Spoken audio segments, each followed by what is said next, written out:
The radio call that stopped the NASCAR world came the moment Garrett Cleetus McFarland Mitchell realized he was leading a race at Talladega Superspeedway. Holy things. That single transmission, broadcast live on 4X Sports, captured everything about April 25, 2026, the day a YouTube content creator started 20th, led 12 laps, and missed winning the Alabama Manufactured Housing 200 by just 0.111 seconds.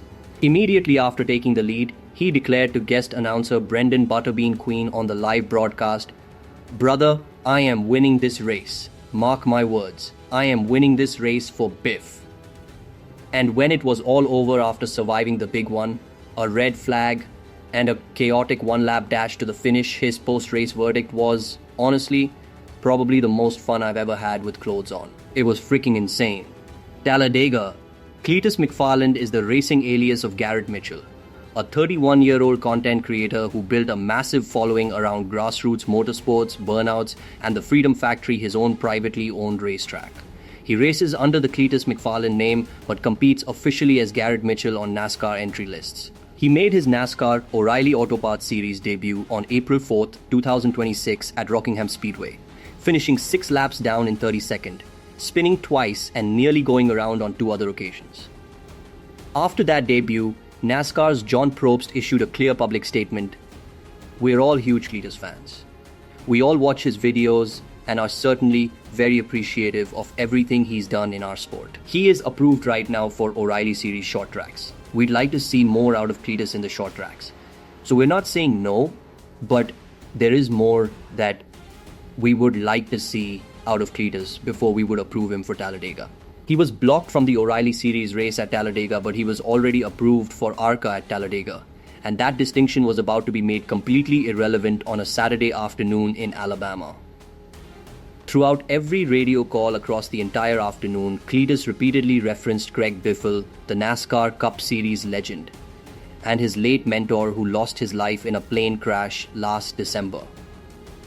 The Alabama Manufactured Housing 200 on April 25, 2026 featured 76 laps of ARCA Menard Series racing at the 2.66-mile Talladega Superspeedway. Gio Ruggiero started from pole and led from lap 1 as a single-file lead pack formed and separated from the rest of the field. Cleetus McFarland started from 20th position, one of the most challenging spots at a superspeedway where drafting position determines everything. His spotter's early message set the tone for the entire afternoon. This is a point where racing like this with guys you typically don't race with, you try to earn their trust. When people are jumping out early, when there's no reason to jump out, you start losing trust of your competitors. Cleetus acknowledged the discipline required. There was about 10 times where I wanted to jump out, but I was like, bottom is important. Within 30 laps, he had carved through the field into the top 7. When Ali Owens hit the wall hard on lap 30, bringing out a caution, the entire lead pack came to pit road. A restart penalty sent Jack Wood and Taylor Reimer to the back, and Cleetus found himself on the front row alongside Ruggiero for the lap 47 restart. They went door to door. McFarland lost momentum briefly on the outside before surging back with a push from Daniel Dye, and for the first time in his ARCA Menard Series career, Garrett Mitchell was leading a race. Not just any race. Talladega Superspeedway. His radio in that moment, I'm thinking about how lucky I am. I'm living the fucking dream. There's no other way to put it. I'm so thankful for all the people that support me. I'm just like, this is awesome, brother. This is awesome. I wish Biff was here. Reports from the track confirmed the crowd reaction was seismic. The pop for Cleetus taking the lead was so big you'd have thought it was Dale Earnhardt Jr. From pit road, Cup Series driver Carson Hocevar got on the radio mid-race and delivered, "Hey Cleetus, this is Carson, I'm on pit road." They yelled at you like you were Dale Jr. when you took the lead. Proud of you, brother. With Cleetus leading under caution on lap 50, Butterbean remarked from the broadcast booth, "If Cleetus pulls this off, I would be scared to be in the infield tonight." When the booth interviewed him live from the lead, he answered with complete honesty, "Brother, I have no idea what the hell I'm doing, but I'm going to floor it, win this drag race, and hopefully ride it out."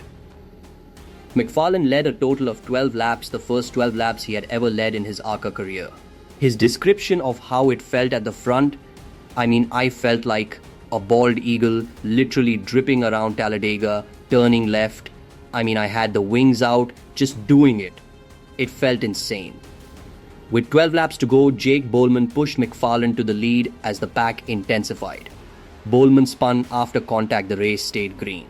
Then Thomas Annunziata, racing without a radio, moved into Will Kimmel and triggered the inevitable Talladega Big One.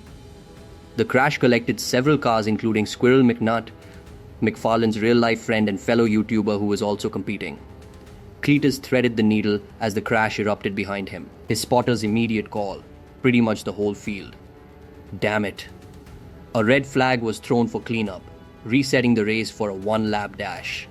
While waiting under red, McNutt called in from the wreck, brother. It got a little hairy. I was right there with you. All I could see was Greg Biffle on a bald eagle, and then I saw a cloud of smoke. I saw you spinning out, dude. I'm glad you're all right. Cleetus replied, you just hold it down up there, brother. Make the pass. Hit a little slingshot and I'll be rooting for you.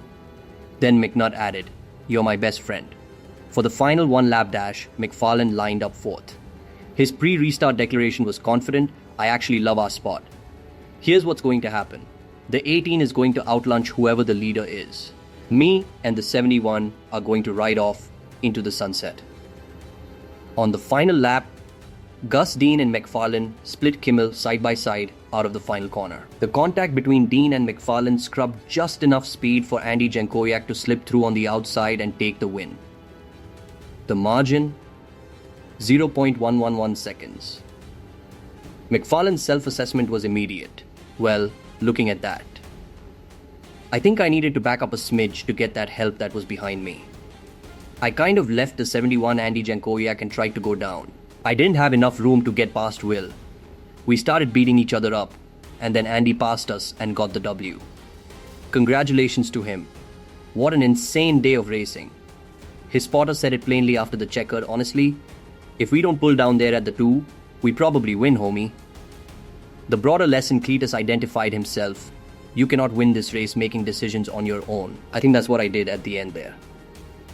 And that's ultimately why I got second. Jankowiak, who had not run near the front for most of the race, told 4X Sports 1, there's never been more of a team effort. And to end it in victory lane at Talladega, what an adventure. The full top 4, P1, Andy Jankowiak, P2, Garrett Mitchell-Pukfan, P3, Gus Dean, P4, Isabella Robusto. McFarland's formal post-race statement captured the entire afternoon, the greatest race I've ever been a part of in my life right there. My team, Kevin Hamlin, did such a good job with Red Jones Racing and Mr. Sam Spraywax. Probably the most fun I've ever had with clothes on. It was freaking insane. Talladega. He added in tribute, probably the coolest damn thing I've ever done in my life. Did it for the biff. It was absolutely amazing. The question everyone in NASCAR was asking, does a second place ARCA finish at Talladega unlock O'Reilly Series Superspeedway approval? NASCAR Vice President of Race Communications Mike Ford answered directly on the Holler Talk podcast. Not yet, no. His next step will be at Nashville on May 30.